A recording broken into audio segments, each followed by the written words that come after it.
ഇന്ന് നമുക്ക് പെപ്പർ അയല അല്ലെങ്കിൽ ഗ്രീൻ അയല ഉണ്ടാക്കിയാലോ? അതിനായി ഞാനിവിടെ 3 അയലയാണ് എടുത്തിട്ടുള്ളത്. അത് നന്നായി ക്ലീൻ ചെയ്ത് രണ്ടായി കട്ട് ചെയ്തെടുക്കുക.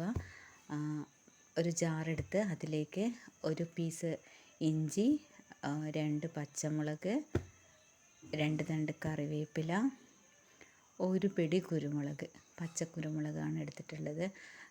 അത് നിങ്ങൾക്ക് ആവശ്യത്തിന് ചേർക്കാം. ഒരു പിടി അതിൽ കൂടുതലും ചേർക്കാം. എരിവ് എത്ര വേണം അതിനനുസരിച്ച് ചേർക്കാം. അതിലേക്ക് ഒരു 1/2 ടീസ്പൂൺ മഞ്ഞൾപ്പൊടിയും പിന്നെ തൊലി കളഞ്ഞ വെളുത്തുള്ളിയും ആവശ്യത്തിന് ഉപ്പും ചേർത്ത് നന്നായി അരച്ചെടുക്കാം.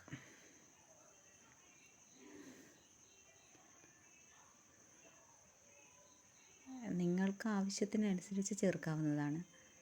അപ്പോൾ നന്നായി ഒന്ന് അരച്ചെടുക്കാം. അങ്ങനെ നമ്മൾ അരച്ചെടുക്കുമ്പോൾ അത് ക്രഷ് ആവുന്നത് മാത്രം ഒന്ന് പൊടിഞ്ഞ് കിട്ടും. അപ്പോൾ അതിനെ ഒന്ന് കൂട്ടിക്കൊടുത്ത് പിന്നെയും ഒന്ന് അരച്ചെടുക്കുക. പിന്നെ അതിലേക്ക് നമുക്ക് 2-3 ടേബിൾ സ്പൂൺ വെള്ളം ചേർത്ത് ഒന്നുകൂടി അരച്ചെടുക്കാം. അതൊന്നുകൂടി അരഞ്ഞ് കിട്ടാനാണ് വെള്ളം ചേർക്കുന്നത്. അങ്ങനെ അരച്ചെടുത്ത ആ കൂട്ട് അയലയിൽ ചേർത്ത് ഒരു 10 മിനിറ്റ് മാറ്റി വയ്ക്കുക. എണ്ണ ചൂടാകാൻ വെച്ച് അതിലേക്ക് അല്പം കറിവേപ്പിലയും ചേർത്ത് ഈ പുരട്ടി വെച്ച അയില കഷ്ണങ്ങൾ ഓരോന്നായി അതിലിട്ട് കൊടുക്കുക.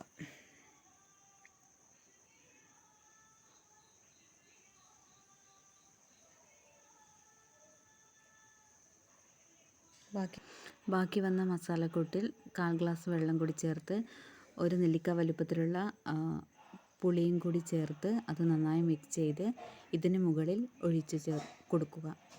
അത് ഒരു 10 മിനിറ്റ് കഴിയുമ്പോൾ അത് വറ്റി വരും.